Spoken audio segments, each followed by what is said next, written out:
the game before things go south. What's left though? I mean, if you want to risk it for the biscuit, you could always flex Kimmy into the gold lane, but that won't be a viable option. Hold on, maybe Rising Rage picks up the... All right, we're going in game. We're going to see what it is anyways. Let's jump into game number 1. EECA, Rising Rage. They will be the Eastern Shin, that's what I'm saying. Against Foot from Turkey A. Let's jump into the game. Okay, let's see what we got right. We got the CC up against Phoveus. We got the Farsa getting picked up right there and then. We got a Gata Gacha as well for Foot Esports. YSS is on the other team. YSS is on the other team. Let's see how things play out. We got Asuna trying into the mid side.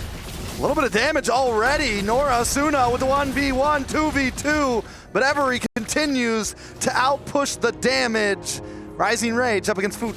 First minute in. I think we got to slow down. I think we got to calm down because we're seeing the draft for the first time, ladies and gentlemen. Is that a Tigreal? That is a Tigreal. Okay. Okay, let's see how this thing plays out. We have lost so much time for that. Zendaya taking a lot of damage, though. I think she will be safe for now. As Asuna getting the Tigreal up, I think what they want to play is around the Xayman Force. Mako goes in with the Xayman Force and tries to disrupt any of these team fights, but I don't think we'll see the value of Tigreal until the really late game when Mako actually comes into the team fights. Yeah, I mean, overall, Rising Rage, it's an aggressive composition. You have a Hayabusa who wants to jump in, wants to find flanks, wants to find angles. You have the Kimmy who's going to output damage. And then you have Carry to melt as well. It's aggressive. It's what we want to see on the side of Foot Esports, though. 3 greedy heroes. Asuna getting stunned up, push back. A lot of damage onto Asuna. Asuna might not be able to get away from this one. Zendaya takes the kill. Nora able to just get away. Rising Rage falling back. Good aggression from Foot Esports, and this is what you want to see with an aggressive team, especially from Maria with the Eastern Shin. You want to be able to get that early game snowball and turn that snowball into an avalanche. First turtle game getting spawned up. Foot Esports in a better position contest for this one. They don't have Asuna in question. Ooh. Maria taking a little bit too much damage though, but they are still safe and sound. Yeah, turtle up. Unohana able to get the Infernal Pursuit. Nora as well pushing him back. Feathered Airstrike comes down as Unohana keeps Rising Rage at bay, but maybe too deep. Ooh. Finally drops, gets the kill actually. Every falls, and Unohana finally pays the price, but that's a good trade in the book of Foot Esports. Good is an understatement. They took out 2 members of one member of Rising Rage as well as the turtle to their names. So this is pretty much a good trade. Unohana actually committing highly with that Phoveus. The issue with the Phoveus in the late game especially is that you have to deal with the carry. So if you're in the face of a huge skirmish or a huge team fight, that's when things will definitely go south. But Foot Esports getting the best start that they can have as Rising Rage still needs to wait until that late game. Bondi really needs that the Trinity build to come online, especially since you're dealing up against 2 really tanky boys. Don't really have a lot of vengeance, so right now the Revitalize will come in handy dandy in the early game. You know, just to point something out, there was no veil. Oh, there was no veil. It was all a veil over our eyes. Not letting us see the Farsa. We just got bamboozled. We got bamboozled, we got tricked, we got... You know, yeah. Yep. The other words, don't have my thesaurus on me right now. But I will say this, Foot Esports starting things off fast, but Rising Rage not falling behind in terms of gold, not falling behind in terms of map presence. They are all over the place. I got a feeling we're in for an aggressive, fast-paced game. You don't see a Vredian around, but they're actually doing a very good job, or Foot Esports knowing where Rising Rage is at all times, and Miko actually going down into the mid-game rotations, trying to get and funnel in all of these lane farms as the Yisun Shin, Maria, desperately going into the jungles and clearing up all these loose jungle camps. This is what you want to see in Foot Esports. You have 2 basically greedy heroes facing up against Rising Rage, 3 very greedy heroes. So Maria, right down the bottom side, Zaja is very low, as Foot Esports might be able to contest for this one and set their sights up for this turtle. Yeah, I think in all of these big fights, one of the big threats of Foot Esports, they got to watch out for Asuna because they have this YSS who wants to get the back and forth dash with the passive. At any point you get pulled in, just like that, speak of the devil. But down comes the Feathered Airstrike, look at the damage. Look at the damage, Viridian able to take out Maria. It's 1-1 right now. Unohana gets the kill. Unohana once again pushes forward Zendaya, looking for the shot, doesn't have the wing by wings to chase her down. Food Esports comes out once again in that team fight. It all almost went south for Food Esports. Nice little implosion from Asuna to trap Maria and Nora, waiting for the right iframes to end from the Eastern Shin. And Zendaya just popped in with the wings by wings, got into position, throws down the fair airstrike to sweep things up. And I think Food Esports just riding on this aggression, and they're building that snowball. So far, not a sizable economy lead, but this is going to be a free turtle going to hand to Food Esports. What I'd like to see from the top side, though, Miko versus Bondi. Yeah, Miko might get picked off here. Doesn't know Asuna's there. Asuna gonna look for the push. The slow does come in from Starling Scythe. Miko now trying to fall back, but it's too much. Miko will not get away, and the kill goes into the pocket of Bondi. A perfect place to put it.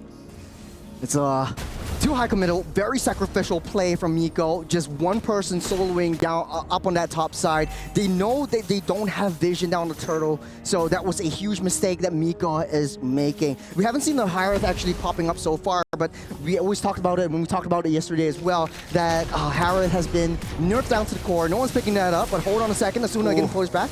Nora does get pulled back, but down comes the feathered airstrike once again. Zendaya is just always there at the right time, and this is what I mean when I was talking about the Farza, man. It feels like no matter what it's up against, as long as your positioning is clean and your timing on those feathered airstrikes is right, and taking out Bondi, a double kill over to Maria.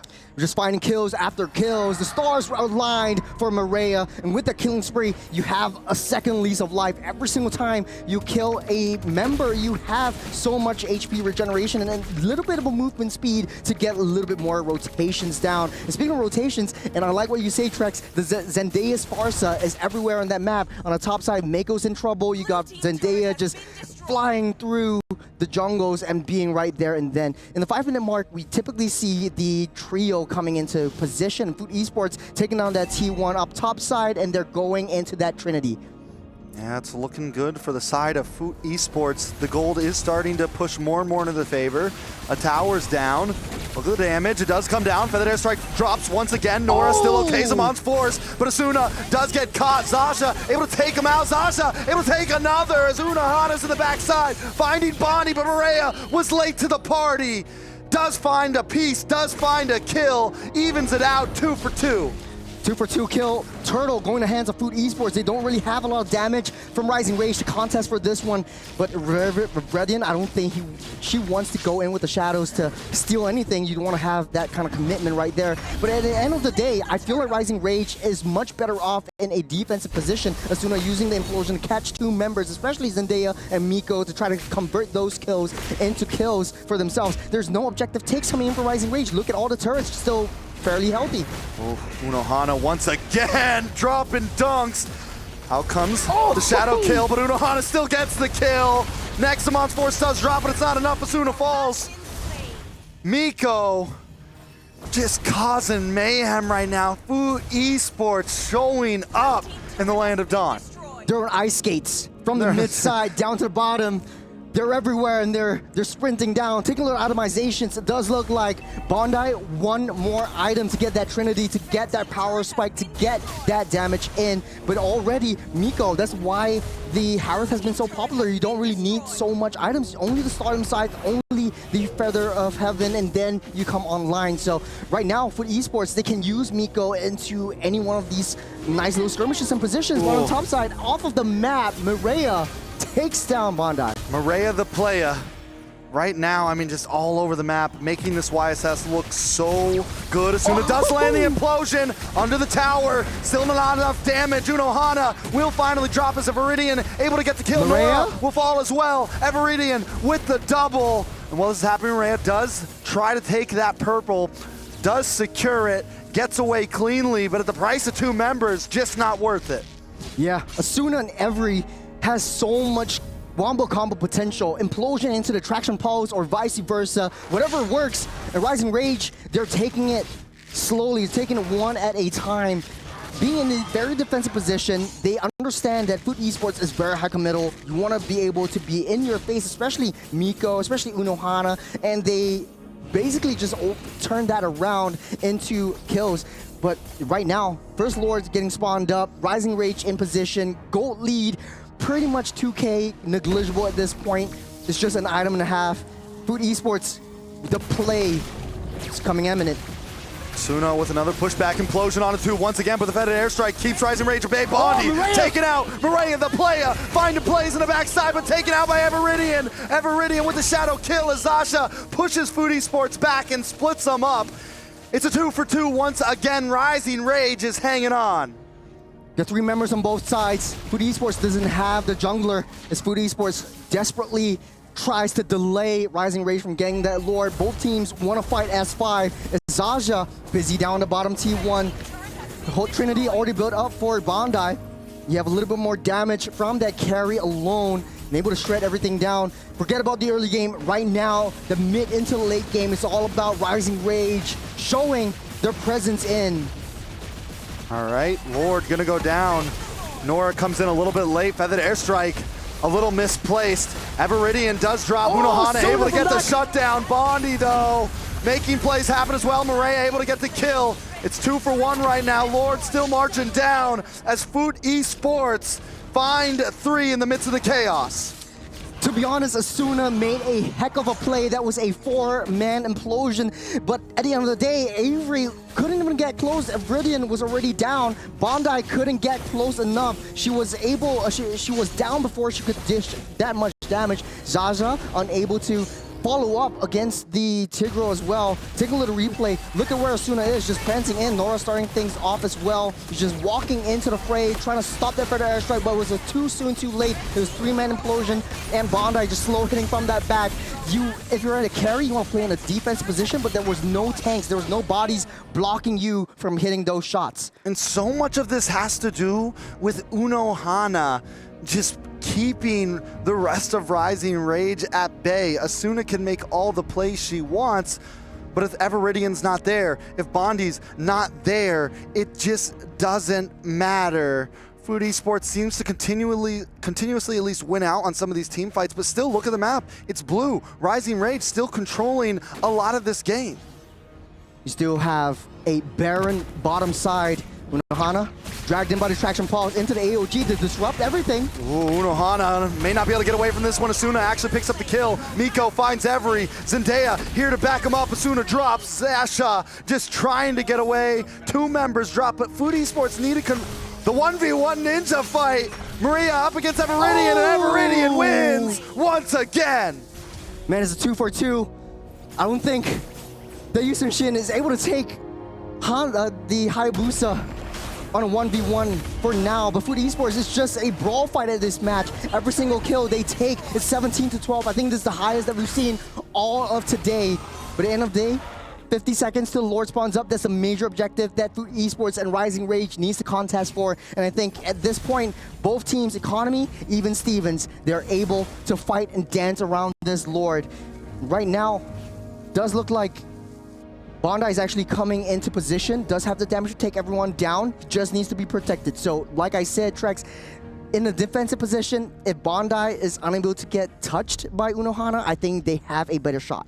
But here's the thing, right? When I was looking at Rising Rage draft, that's one of the problems that I'm seeing is, yes, you have this carry who can do so much, but your only real blocker for your marksman is Asuna, right? And even Asuna wants to kind of dive. So what keeps on happening is Maria just waits for that and targets down onto Bondi. Or Unohana just waits for that and targets down onto Bondi. So Rising Rage, the way they enter these fights, positioning is going to be key.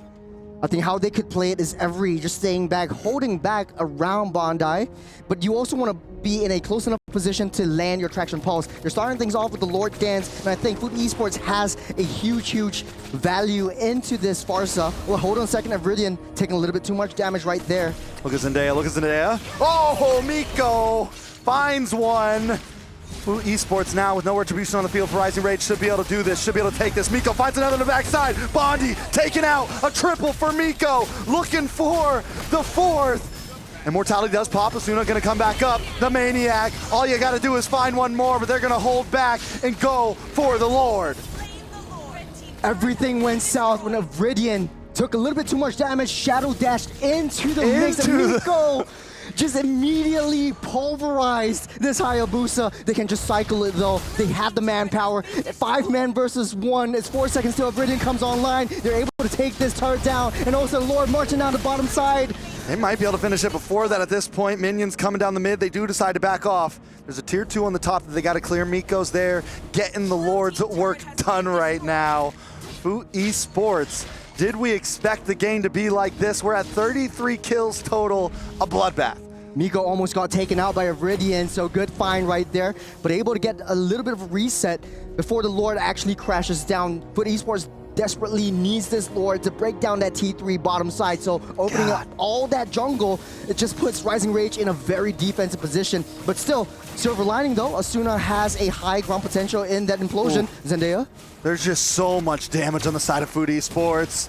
AOG does pop. Zasha just trying to get away. Nora though, might fall. Murray able to get a kill for himself. Zendaya on the run, but Zasha gets stopped and Bondi finds Maria off the map. Miko though still getting involved, does drop the force, but it's a little too far away. Every now responding, Uno Hana drops, Bondi with the double. 4 members down on the side of Foot Esports, and once again, the map is reset. Big turnaround from Rising Rage. Everything just went south when the AOG landed, but the taunt back and push back by Asuna into the turrets just shut Foot Esports down. They're strong as 5, but when you layer in 1 by 1, it doesn't really hurt us that much for Rising Rage. And the fact of the matter is, like I said, you have high ground defense coming in from the ECA.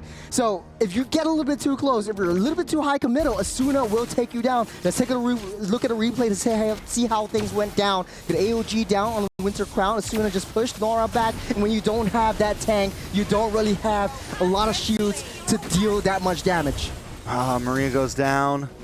I mean, it's just, this was, maybe they went a little too deep here. They could have waited. They could have kept it chill.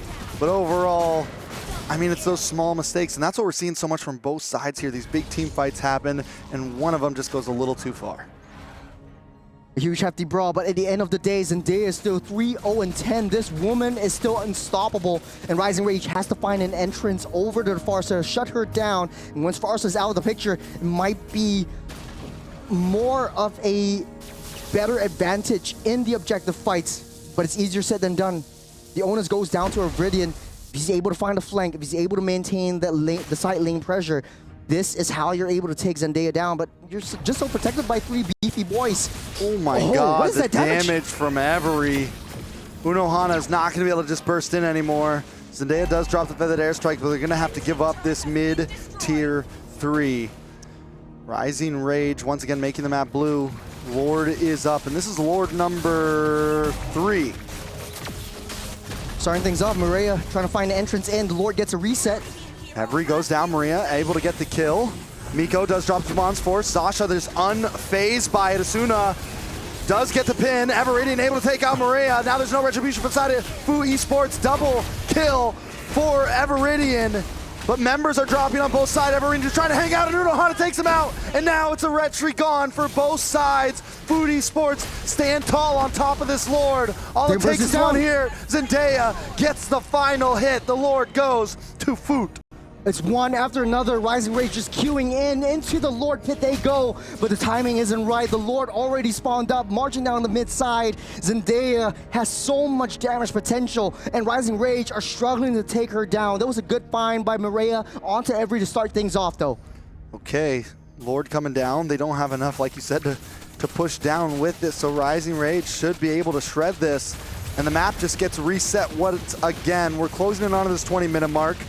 Gold at a standstill. At this point, everyone's just about maxed items. Take a look at the gold distribution between both junglers. Maria was ahead a lot, but now it looks like Everiddian is catching up. Slowly but surely, though, I think the play that mattered most is Asuna and Bondi trying to go into the mix, but we can see clearly Zendaya adapting to the situation, holding on to the fair airstrike until Bondi shows herself, and that is the adaptation, the versatility that we want to see in this Farsa. If Every or Bondi ever goes down in this last team fight, this last push, I think Foot Esports might have a better shot. Rising Rage is able to find their way into Zendaya. That's going to be a long death timer that she's going to claw her way up from that grave. They're starting things off with the Zaman Force as well, but they touch and they go. All right, let's take it from here. I mean, Foot Esports at this point, yeah, just play it slow. You don't need to rush it. You have the Farza. You have someone that can just kind of stiff arm if they try to dive in. They have a composition that can deal with Rising Rage diving to them. What it can't deal with is them getting too split up at this point, because Every and Bondi can both shred. And if one of them, if Unohana goes too deep, he's gone. If Maria goes too deep, she's gone. It's a problem, and Food Esports needs to understand that. I know it's a risky situation, but if Ridden is able to go to the side lanes and try to get that push, you split Food Esports up in part, I think this might be a good shot for Rising Rage. But at the end of the day, though, I think for Maria, you do have that vision play and vision control over the entire game, so it doesn't really matter for them. Just waiting out for the next Lord, and we're back to square one. But Trex, this is a 50-50. It's been 20 minutes or so. It's closing in. We're closing in. I wish that, you know, I mean, it would have been helpful for Foot if they would have gotten that bottom tier 3 tower, that bottom tower, base tower, because they would have had advantage on this long lane. Now, with it up, minions still the same strength. Rising Rage playing more of a much wider map, but are they going to pay the price for that? Because Food Esports is blitzing this Lord. Every showing up a little late. Everidian as well, going to get zoned away from Unohana, and Lord goes to the side of Food Esports, and look at this in the backside. Asuna gets the stun. Every starts busting shots. Maria, though, able to take him out. The double kill from Maria. Members are dropping. Miko drops him on Force and finds another. Everidian all alone against 4. Looking for the getaway, looking for the outplay, just looking to try to get out of hell right now. Food Esports, all they got to do is close it in. What a play for Food Esports, and they take another kill off their name. There's 4 members down for Rising Rage. Lord also marching in the mid side. They might be able to do it here, Trex. This should be it. Food Esports, after 21 minutes, find game number 1. Game numero uno. From the draft to here, we thought that Veil was going to be in, but the Farsa showed so much promise. Even in the last second when the Farsa was taken out, Food Esports, they overturned that situation. I didn't know what that thought process was when the Tigre came up. It might have been better if we had the sequence of drafts. But then again, that was well-played execution from Food Esports right from the start. And we wanted a brawl match. They got a brawl match. Yeah, I mean, they were going blow for blow for blow. And a lot of times when it comes down to those types of matches where it's just throwing punches at each other's faces, seeing where everything falls, the grittier team can win out, right? It's not always about the draft. It's just about, and I feel like Food Esports, they took a lot of those fights together as a unit.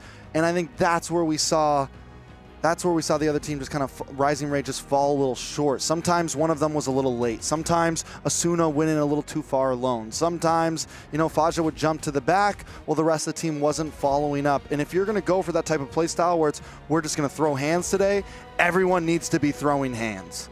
I also want to point out that for Rising Rage, though, every time they secure a kill, they didn't convert it into major objectives. But hey, that's just my opinion. Let's take a look at, or let's hear from Leo. What's your opinion on all of this? It's been a while since we've seen this kind of MLBB, right? Yeah. This is Scrappy. Pedal to the metal. No, I've seen Scrappy. This is more than Scrappy. This is pedal to the metal, you know, down on the ground, just, you want to roll, sir? And it's been 15 minutes, like, we're still rolling. How long did this thing last? About 20-something? 24? 24 minutes. 24, 25. 24 minutes, 25. Of non-stop action. All right, an MMA round is 3 minutes. A championship MMA round is 5 minutes. This was something else. This was something that happened in a back alley. This was underground. This was backyard wrestling. And it's so refreshing. I'll tell you now, I wouldn't have it any other way. But there was something you both mentioned that really made it count despite all of this trading, whether it be beneficial, whether it be planned, that made the difference for me. The fact that, I don't know if it was Chura who said it, I don't know if it was Tre who said it, but they just have so much damage. Food Esports, who said that? I don't know. Everyone had a lot of damage. Everyone had a lot of damage by the end of that game. Both teams were just aggressive, like, yeah. Okay, to be fair, I think it was just easier for Foot to put the damage out there, right? Yeah.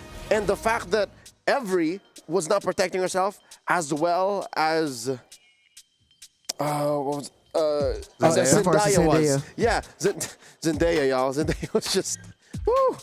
Nobody could talk. Why? Because she's the greatest showman. Because she's MJ. She's MJ.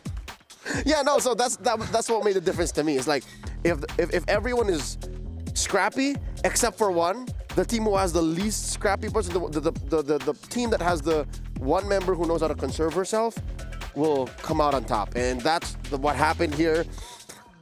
Again, I don't know if they planned for this kind of MLBB to be played here, because again, the shortest route to victory is a straight line. I don't know how they both decided to run circles around each other. It was intense, to say the least. Yeah. It definitely went the long haul, both teams. I mean, yeah, we saw a few mistakes from each side. We saw some really good gameplay, I think, from both sides. Like, in terms of, I think, micro, right? Maria was able to many times single out members of Rising Rage. I'm excited we finally got to see the YSS actually perform very well. I feel like so far it's kind of fallen a little short here and there. So, hey man, at least we didn't have to see the Veil. Oh yeah, I was looking forward to the Veil. I was usually looking forward for the Veil. But we instead got a different debut, all right? So we still got something that we were looking for, and that's the Tigreal. Your thoughts on Asuna's Tigreal? Sacrificial. Just one word, sacrificial. I think a lot of the times, Asuna had the right idea, pulling in 2, 3, 4 members at one point with the Implosion, but there was just no follow-up. I like Tigreals that play with Implosion and into the push. Or That the drag, sequence. That sequence. And not that, the typical dash into the flicker, into the Implosion, because at least you have some form of repositioning of your opponents. Asuna did that very well. The only issue is, who do you protect Bondi? Because Bondi was right at the back line, and whenever Asuna opens up that opportunity for Bondi to come close, she gets a little bit too close. So positioning for that carry needs to be in question. Is still in question. Yeah, I mean, I think the Tigreal is very usable, very possible. I just don't think it was this comp. I don't think it was this game, and I think the side of Rising Rage just weren't either all on the same page. There was a couple plays, as you just said, where either Asuna went too far, and maybe they were doing it right, and Foot was just doing it better. Maria was always getting to the back line, finding those moments. But yeah, I mean, because there were some great implosions. Problem was Bondi was late to that party. The moment Bondi runs up right there, as we saw it, immediately taken out. So there's something that's got to be worked out here. I know what it is. So, because you have the Implosion, but every single one of the members are single target damage. You got CC single target, you got Hayabusa single target. You might argue Shadow Kills split damage, but it's not so much. Carry. You got the carry single target damage. It's not enough AoE damage to follow up around the Tigreal. The only one that matters is the Kimi, but I saw at the end of the day, the Kimi is not enough to take down the tanky boys. Like, you want to deal with the Phobias and the Gato in the backside, and target prioritization. They needed a Farza. And the team that had the far side, the team that had more AoE, was the one that got there. And I think, again, that's the main difference. Now you put it better into words. The fact that Foot Esports had the AoE, Foot was much easier, had a much easier time dishing out the damage that they had, made all the difference. So that now that puts Rising Rage on the back foot, one game away from losing this series in a sweep. Something's got to change. Number one, I think the draft. We always say that, but folks, it's just true every single time. Maybe the Tigreal was right. What would you have changed if the Tigreal stayed? Because I think, I agree, Asuna really tried. Asuna was a significant part of every major team fight. It's just they couldn't take advantage of the setup that she provided. I think they shouldn't have. I think first picking the Kimi when the Farza's still out there, maybe a little bit greedy, maybe a little bit shouldn't have gone that path. I think they could have played with a different mage. They could have ran something a little bit different. But overall, either way, even that game, they were close to winning that game a few times. Foot made some mistakes. Do I think the draft could have been better? Yes. Do I think some of the gameplay could have been a little bit better? Yes. Whoa. But yeah, I mean, there was definitely some moments where they just seemed a little split up, and in a comp like that, you don't want to be split up. When you have an implosion possibly coming in, everyone needs to be ready right then and there. There can be zero hesitation. So yeah, we'll see how they approach the next game. I have a feeling that the next draft, if it doesn't change fundamentally for Rising Rage, it's over. I think To be honest, though, I say me and Trex just missed the entire sequence of the draft, so we might see There like was maybe, no sequence. There was no sequence, sequence. so there wasn't a lot of information for us to go on to this. I mean, so. the We couldn't put players a definitely pin know. on what the priorities were. Yeah, because it could be like, okay, maybe the second pick wasn't the Veil.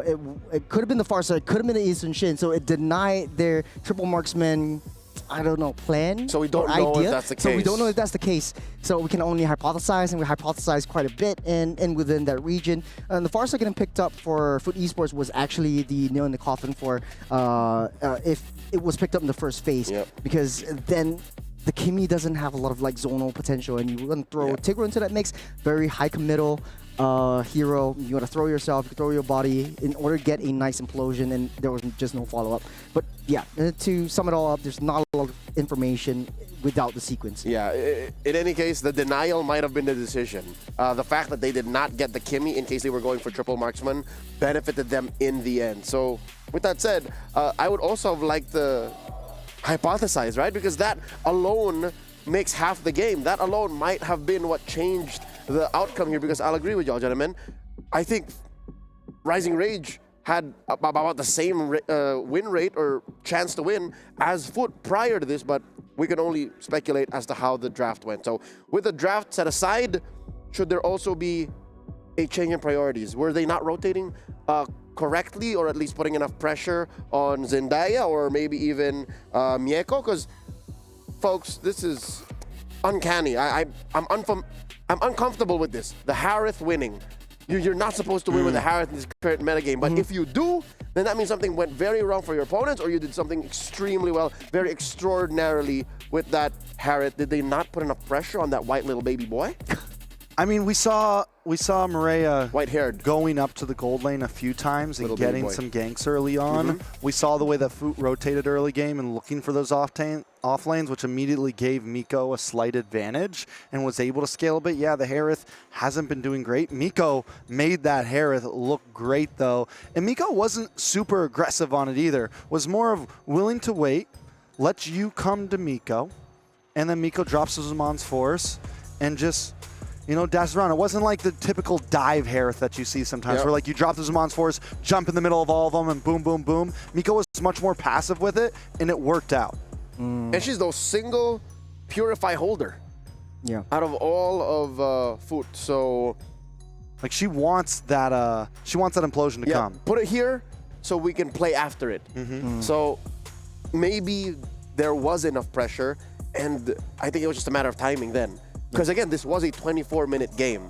At some point, even if you did put enough pressure on Miko, and assuming she had a worse KDA for that, Rising Rage, they just didn't end fast enough. A lot of fights happened closer to their side of the map, so they weren't even controlling it that well. Looking at the lineup again, considering they may have also struggled with map control, given that there's a Yi Shin on the other side, and of course the massive artillery mage that is the Farsa.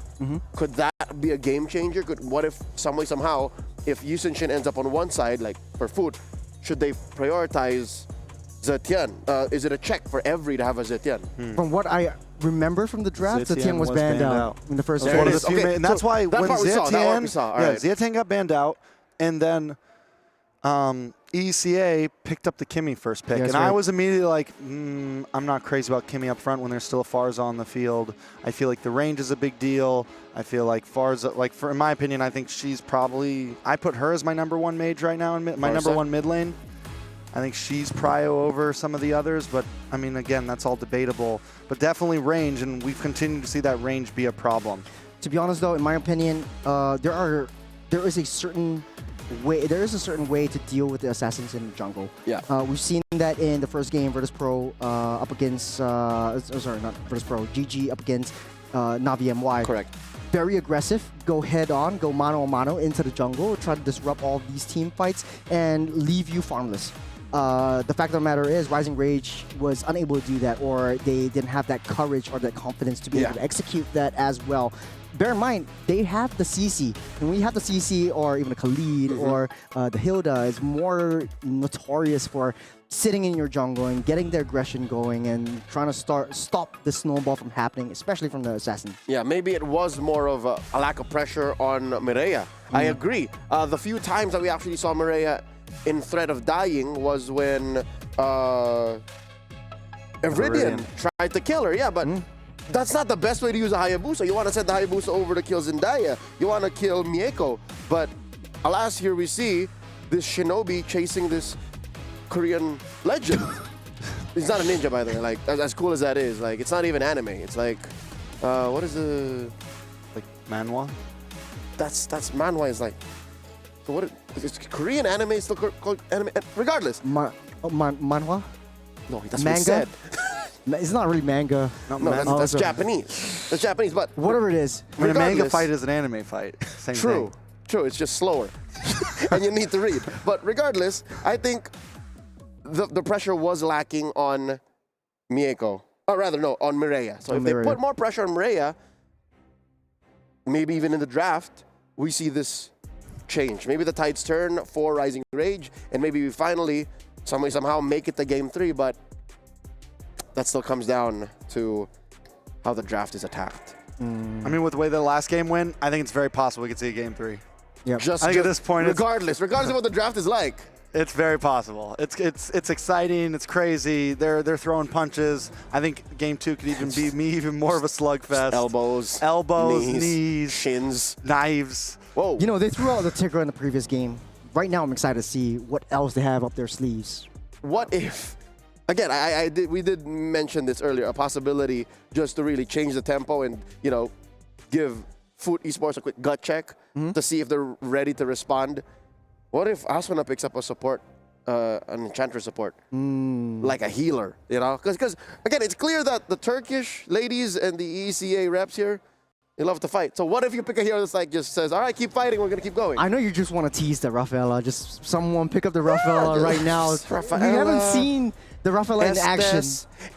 Angela, like these make for such close fights. I mean, when I saw the Kimmy earlier, that's where I thought they were heading. I thought I was heading to something more sustainable. You get your damaging mid lane, you pick up a marksman after that, and you just run Ube, right? But then the Hayabusa's a little bit too much. You guys talked about the triple marksman. The YSS, it works with the double marksman because he doesn't get too far away, right? Like, he still has to stay close. It's not like a Hayabusa that's completely leaving your team behind, right? And I think that's where the draft starts to get now it's a little too much. You're too split up. You're too all over the place. But let's jump into the draft. Too much of anything is a bad thing. Let's see if Rising Rage can even the odds and take us to Game 3.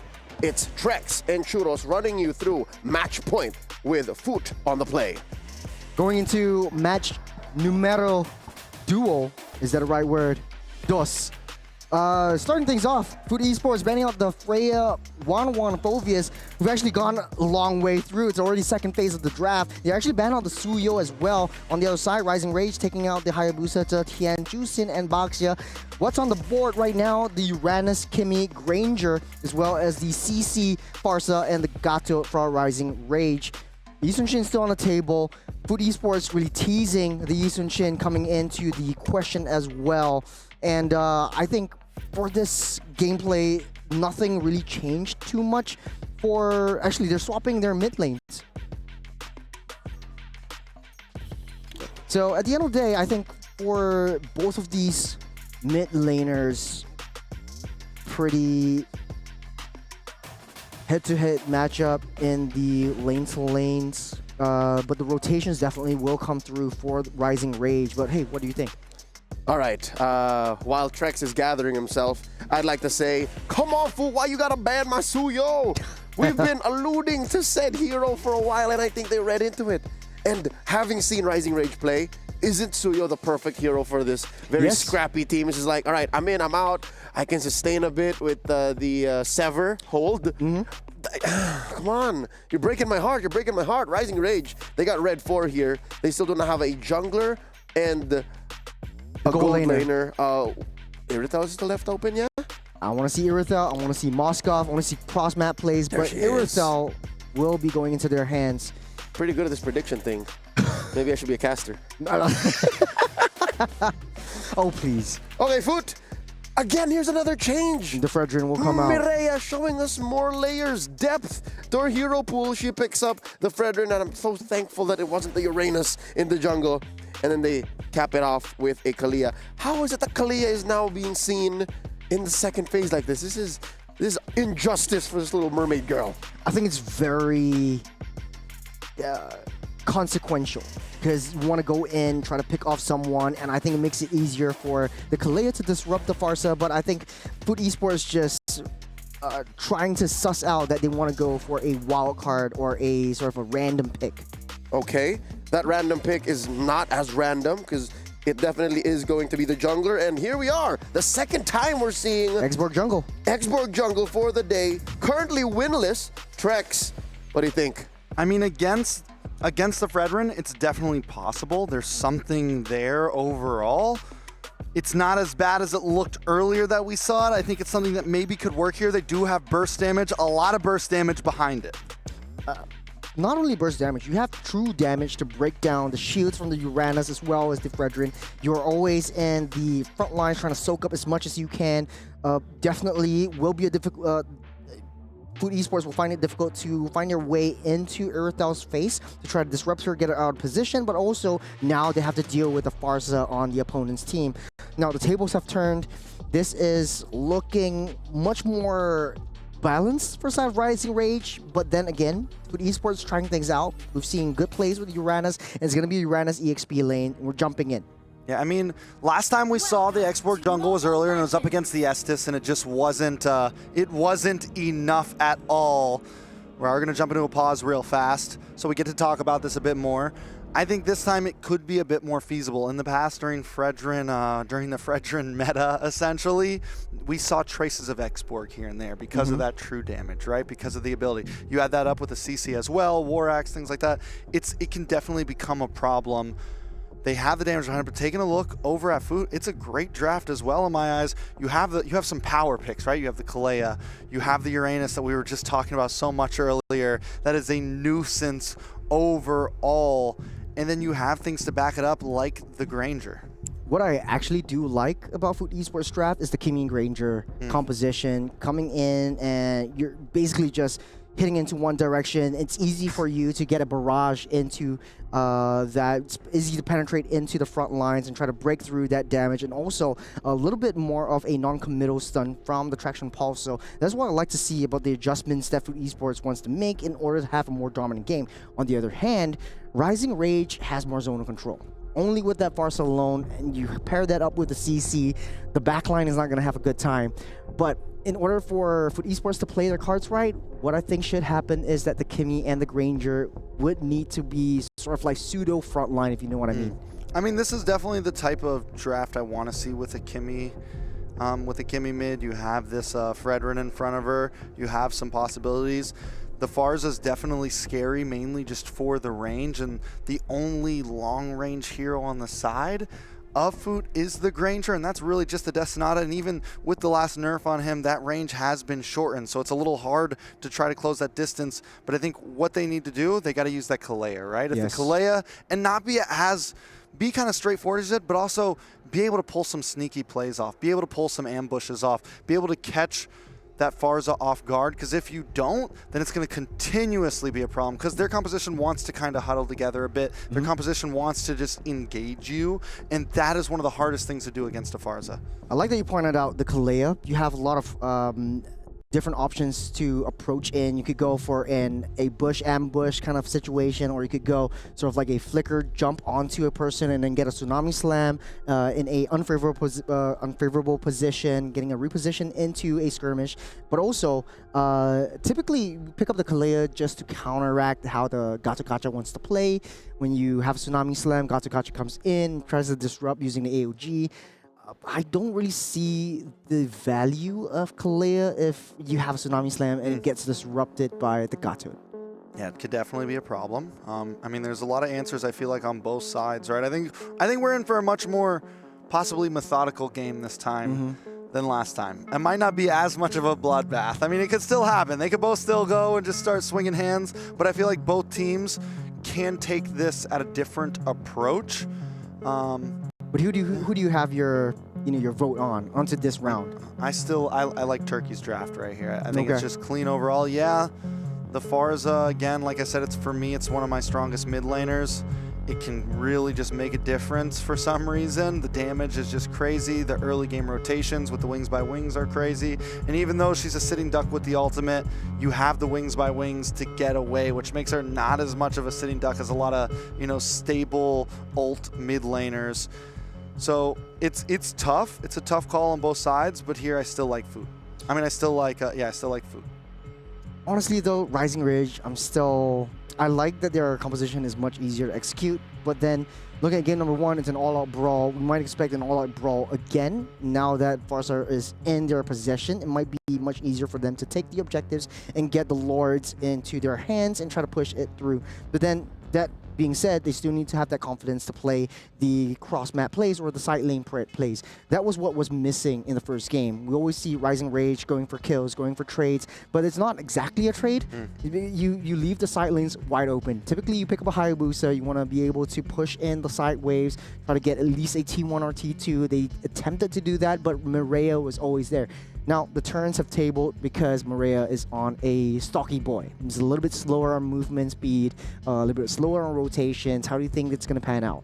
I mean, I think in terms of rotation, I think in early game, ECA may have a little bit of an advantage in terms of rotation, just like getting around the map, maybe looking for some early pickoffs. The thing is last game they weren't able to do that. If they can do that this game, maybe slow down the Granger, do things like that, get themselves ahead, they could looking for a good example. But the problem is with the Fredoran, right around third turtle, even second, but third turtle, first Lord, he becomes a problem. The damage is there, and then he's also tanky. I think what's going to be big for the side of ECA is trying to find a way to get to the backline. But now that they have the X-Borg, they don't have a way in, right? Really, so they just really at this point have to go for more of this stiff arm strategy of kiting, getting them down as low health as possible, and then going for the kill. Do you have to agree with you? There's a lot of ways that EC can play this around, and I see your perspective on Food Esports, and yeah, I think we're going to set things up into motion. There's a little bit of a technical difficulty, so we're going to be jumping into a little break, so we'll be back with more MLBB action coming back at you. See you soon.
We have built enough anticipation for the final series of tonight. This is game number 2 between Foot Esports and Rising Rage. Match point right now for Foot Esports. How you feeling right now? Are you ready for this? I'm more than ready. I want to get things started. I know we missed a little bit of the draft in the first game, but right now I want to see what actually goes down. What is their thought process in every single bit of the match? I know we missed out a couple of early game drafts, and I want to see what is going on right now. In case you missed it, I think they're redoing the lobby because there's a lot of technical difficulties that's going on, but we want to have sort of like an even playing field for both teams. But then again, I think it could be anything right now. I don't think what we saw in the whole draft actually Is everything going to stay? Yeah, it's everything in the stage because is everything going to stay? Yeah. I mean, I like both drafts overall. I think they're very playable. My guess is it might be staying with the draft, and maybe they just needed to re-lobby up. We will see, of course, how this pans out. But either way, taking a look at it, Foot Esports on match point, looking to get that much closer. What does the ECA really need to do here to even the playing field?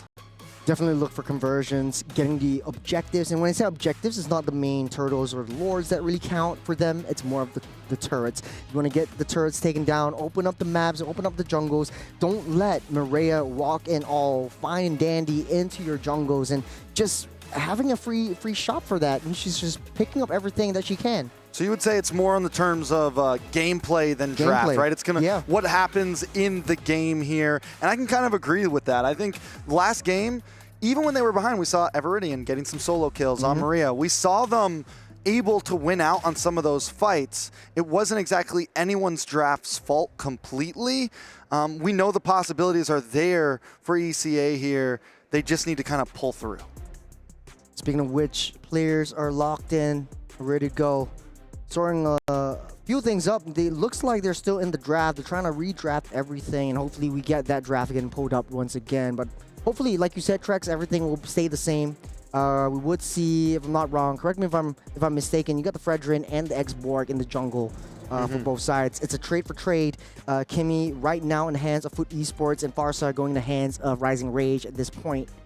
Yeah, I mean, on paper, that matchup right there is kind of weird because in terms of skills, we do see the X-Borg meltdown, but it looks like we're going for a whole new draft here.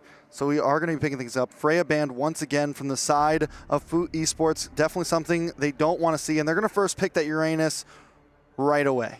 I think nothing's going to change. Farsa and the Gato are going to be there. Okay, so it's same draft? Everything same draft. So it's going to be the Granger and the Kimmy getting picked up. So we're speeding things up right a little bit more. So then, yeah, we can just talk to what I was saying. Pretty much the X-Borg, it's passive, like the way it does true damage works well against the Fredrin. But the thing about the Fredrin, because of that dash, he can quickly close a distance. And what X-Borg doesn't want is someone to stun him up for even a second, because that's when the damage comes in. Fragga armor's gone, and now he's useless. He can't pop his ult. He can't survive much longer. It's a problem. So a lot of this, as you said, comes down to execution, Rising Rage. Can they keep that distance? And I think so much of this match is going to be kiting for Rising Rage with the CC, with the Farsa. Put out the stiff arm and make sure they don't tackle you. That's the plan right now for Rising Rage. Even with the Aerithel, another great kiter. Their whole composition relies around them keeping a distance and getting as much damage down as possible. It's also sort of like a pummel through ballistics missile kind of draft where you start things off with either AOG or the curtain call from the CC, and then X-Borg drives in with the last insanity, buying some time, and then Aerithel comes in with a heavy crossbow, cleans up shop. I think that would be the best case scenario, especially since you have a zonal potential and that range from the Farsa alone. For the side of Foot Esports though, the best way they can play it is just do cross map plays. Just do like proxying that wave, trying to pull everyone's attention away from team fights and onto the Uranus themselves, and then try to redictate the position of all these skirmishes. Yeah, for sure. Now we're finally going to be having the chance to jump into this game. The draft is exactly as we saw.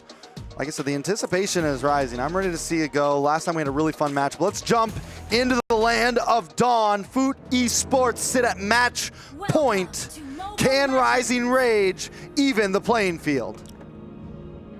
Jumping right in, first thing I'm actually looking at is Xborg versus Fredrin. Who jungles much faster, and it seems off the bat, the leash coming in from that Kimmy alone would be able to get Fredrin that fast rotation down to the EXP side as early as possible. We're looking at a mirror-to-mirror matchup, starting on the same side of the map. In the mid side though, Zendaya getting a little bit aggressive, and that's how you want to play it around a Kimmy. But I think, okay, it's the same. I was mistaken. So Zendaya is still played the Farsa in the previous one, right now Kimmy.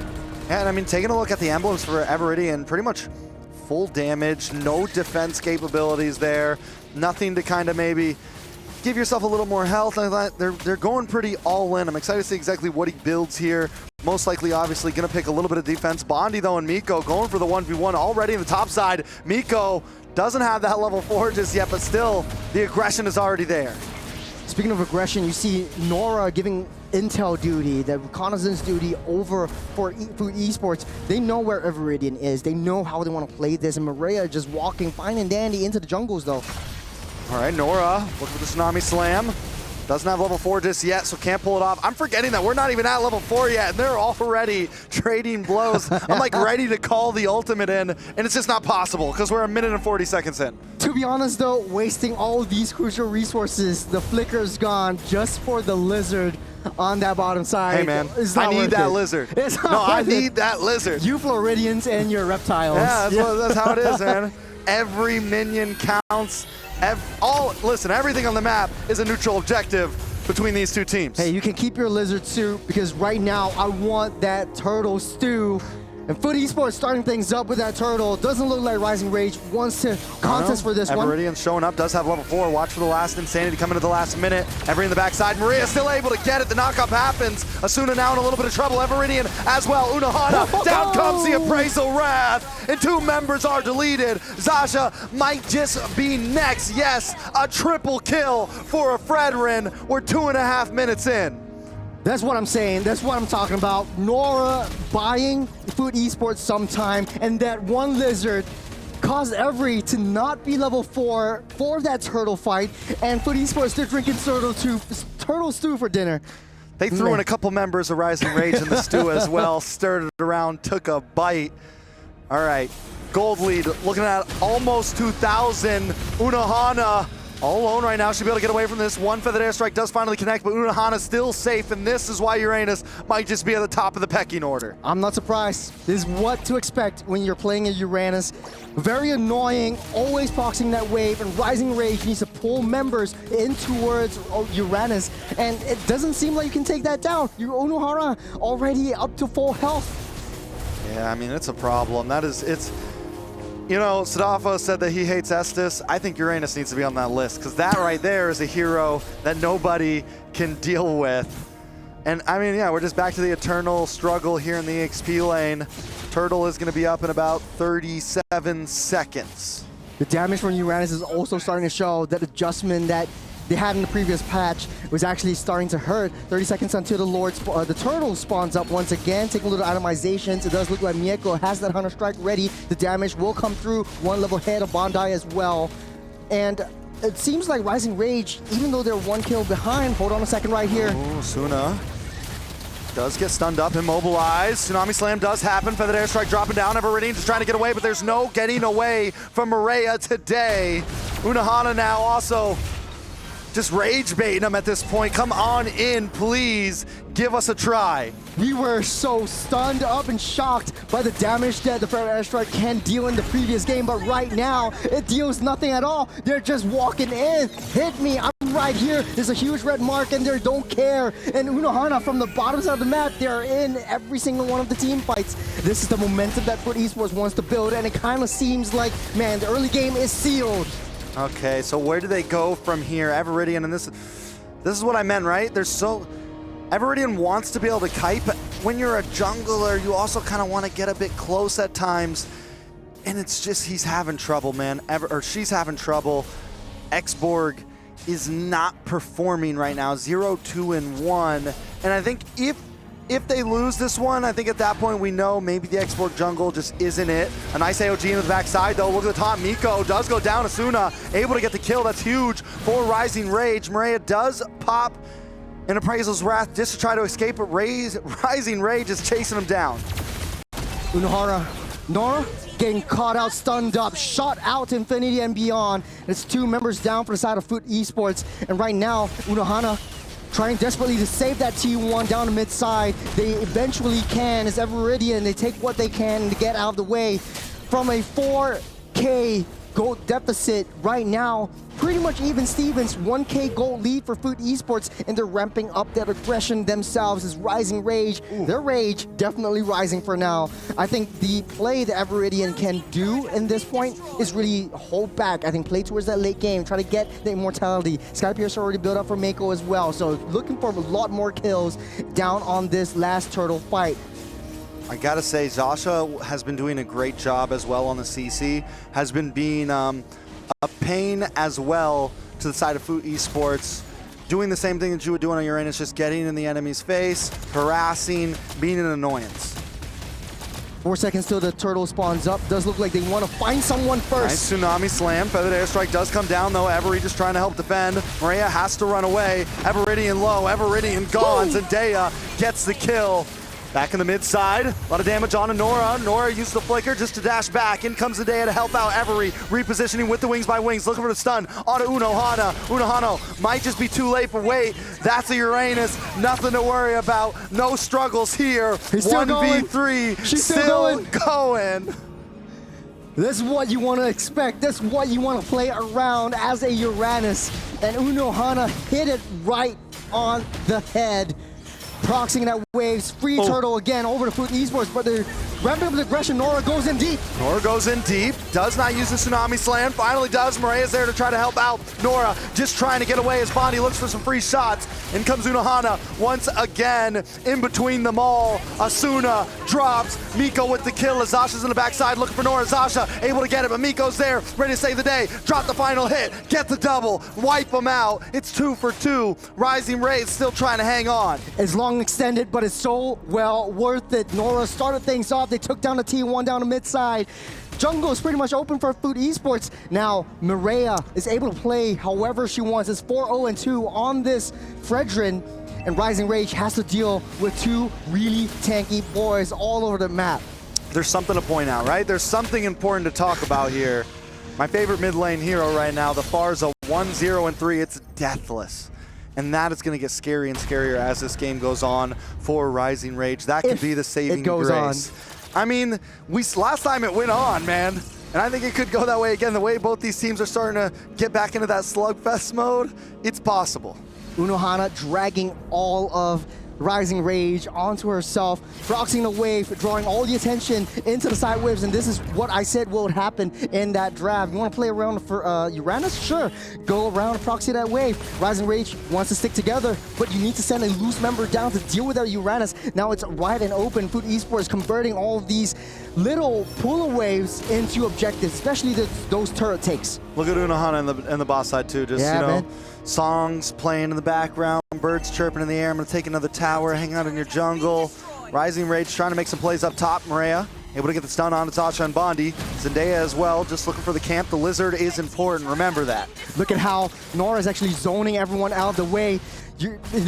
Uranus zoning everything out and pushing the minions into the turrets, and they need to be able to respond to this one, but they're not fast enough. Every doesn't have that confidence to use the wings by wings to fly in to try to deny that turret. Lord standing up strong. This is the first Lord of the game. It's Foot Esports waiting for Rising Rage to get in position. They're 3K gold ahead, so if they want to go into a skirmish. Oh, Asuna in a bad spot. Tsunami Slam does come down. Brought back, taken out. Asuna still up. Nora actually drops instead, and Asuna will get away safely with the AOG. Rising Rage find the advantage in that fight. A feathered airstrike to save the day. Nora and Mireia gone, no retribution for the side of Foot Esports. Rising Rage can try to push this. They read that so well. Mako in the spot of bother able to dash out of the way, but Rising Rage, they saw that opportunity. Unohana right from that flag. My God! Oh, it's Bondi. How does they do it? Just once again, it's one hero against the world. Put a Kimmy behind him, and they're invincible. Zendaya still dashing, weaving, bombing away. They're still alive, able to sustain all the way up through. Zendaya? Again, with the dash through. Can he get the outplay? No, finally taken out. Every gets the slam, gets the kill, but Unohana's still there. The Lord spawning out right now. Maria starting things up, but the damage from Rising Rage, they unleashed everything onto these two tanks, and Unohana, this is her playground. They bought enough time, squeezed every bit of juice out of that one. Wait till Maria get back on the field and get the Lord of the Tsunami Slam on Asuna. Connects onto the AOG. Can Asuna do it? No, not today. Miko with the killing spree as Unohana just zones away the team. A worthy sacrifice. Unohana regenerating everything back up. She does not have the sprint as of now, but it does not really matter as Food Esports just taking full control of this game. It's looking hella blue at this point, Trex. It's not a sacrifice if you never die. Unohana 1-0-8. Man, talk about your Farsa. Still 2-0-5, but it doesn't really matter. For the airstrike, just nothing. It's just stacks on stacks on stacks. And right now, Unohana is everywhere on that map. Rising Rage needs to find a way to be able to handle this Uranus, but this annoyance is too much to handle. Okay, let's take a breath. Let's slow it down a bit. Okay. What's the big problem for Rising Rage here? Lack of crowd control. There's no way to stop Unohana, right? So what's the answer? They're not even trying to. They're not even trying to stop Unohana. Well, they're just letting Unohana do her thing. It's true. I mean, that's because there's just zero crowd control at this point. So I think the only thing, they got to wipe out everybody else first and then get to Unohana at the end. Even then, they might not be able to take him out. One thing I noticed is Nora and Unohana, the interactions from the Kaleas, healing even more up for that Uranus. They're starting things strong, but things can go south really fast. Fraction Pulse will land. Nora jumps in. Every drops a feathered airstrike once again just to clear the waves. Zasha does luck on Nora here, but Miko's lock targets Nora just able to get away as Unohana continues to hold the front line. Rising Rage still stuck inside of their base. A little bit of a defensive play for Rising Rage. A successful defense. They just need to keep this up for another 70 seconds as Unohana constantly hammering down to half, and up to Every full. gone. Miko able to get the kill. Maria now looking for more. Unohana in the backside.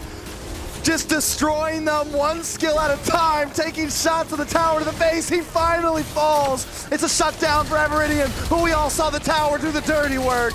And it doesn't matter because Food Esports still closing in another Tsunami Slam as Asuna's gone, and it's nothing but Zasha to defend. No Mako, no problems. Zendaya is wearing up her shoes, pulling up her socks, locking in and taking everyone down. You line up in a line is where you will go down. And Foot Esports just total domination in this game. 4,000 gold lead, but there is no way that Rising Rage is able to handle this Uranus.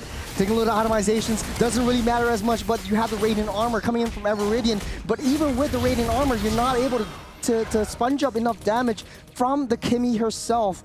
And this is really in a dire moment as the Lord getting spawned up in 5 seconds. Foot Esports in a much better position to zone everyone out of the way. And look how far Unohana is actually rotating up onto that top side as well, starting things off.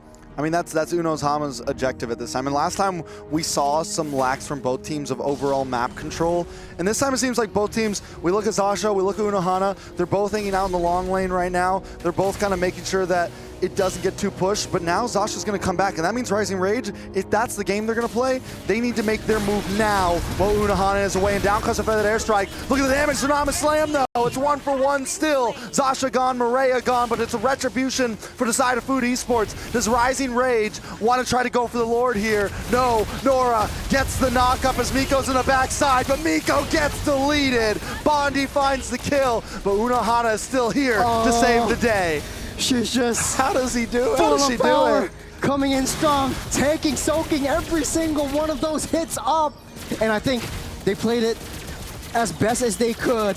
With Mireia down, no retribution, at least you want to find some salvation from Rising Rage, deny them from that Lord. But how I think they could play it a little bit better was going onto the long lane, try to get a backdoor play. And that's how Food Esports is able to play this around, especially with the Uranus around. Yeah, I mean, it's even when Rising Rage kills Miko, kills Mireia. You still have There's Zendaya still to deal with. nothing they can do, man. It just doesn't make sense right now. Unohana is single-handedly carrying this game. Asuna now locked up, can't move, taken out. Unohana takes out Bondi. One by one, the dominoes fall. Talk about a tank. This is a planet you actually have to take down, and she's healing everything back up. A little bit of a taunt right there from Food Esports as they make quick work of that Lord. They have all 3 lanes in question. Lord will march down mid, and if they can, take down these T3s on both top and bottom sides, and Rising Rage will not be able to have any defense at all. Unohana keeping everyone busy. All right, Rising Rage, once again. Can they defend this? We saw them, they were able to do it last time. Lord's gonna be coming down the mid, no tower to defend. Food Esports taking a wide objective, making sure they clear all the lanes, syncing them up, and try to get one big push to finish things out. Silver lining, they do have high ground. fiercest airstrike will be able to clear out the lanes. They're starting things off with that Lord. Bottom side already pushing in. They're facing their fire onto the Lord. Big pick, a lot of damage. Zasha already gone. Zendaya takes the tower as Maria holds down the front line. Look at the damage. It's too much to handle. Maria finds Asuna. That airstrike comes. He held onto it. She held onto it. Unohana drops. Lord's still on the field though. Food Esports, nothing but Zendaya, Maria, and Miko to try to do this. It's a 3v3. Will they go for it? No, it's too risky. They need to stay disciplined just a little bit more. Wait till Unohana comes back up. Try to soak every one of those damage out. But at this point in time, 100 seconds till that Lord spawns up. It's a lot of time for Rising Rage to come back up online in this front. They could have ended it right there and then. One more Lord. One more Lord. One more Lord. We're maybe back two. at it again. Maybe 2. You know the only Lord that matters, right? The last Lord. The last Lord, which will never come. Which might not be. But then again, look at the map. Super barren. Rising Rage only has their throne left in question at any one point in time. Honestly, though, if you're playing Uranus and how you would like to play it is if you want to put the Uranus up alongside that Granger, try to find a angle, a sneak play into that back door. Rising Rage is not going to bother about that side, that long lane. Look at where the top lane is pushing in, really in deep, 25% down onto their turret base. All right, so Food Esports, once again, I think they just approach this the same way they've been approaching it. Rising Rage, though, man, they win out. They've been winning out on some of the teamfights earlier. They got Maria, they got Miko.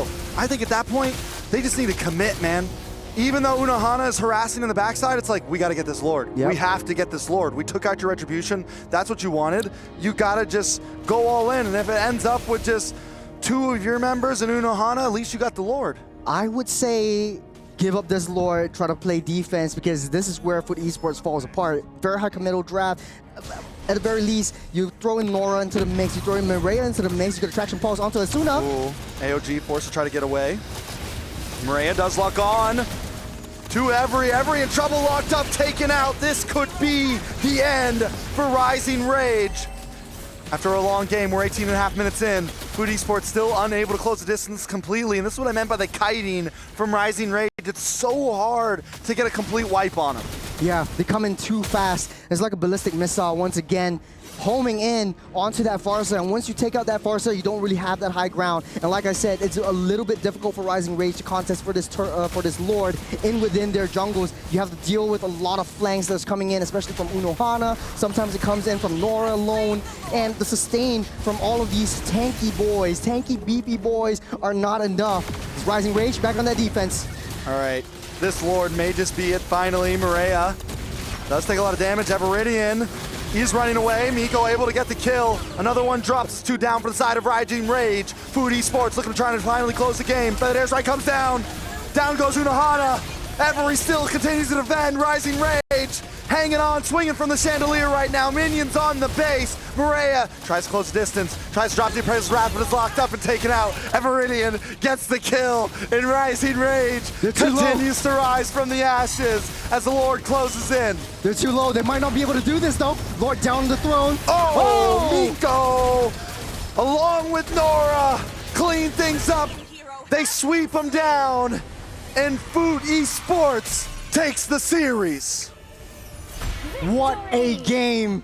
Man, another game where we can't catch our breath.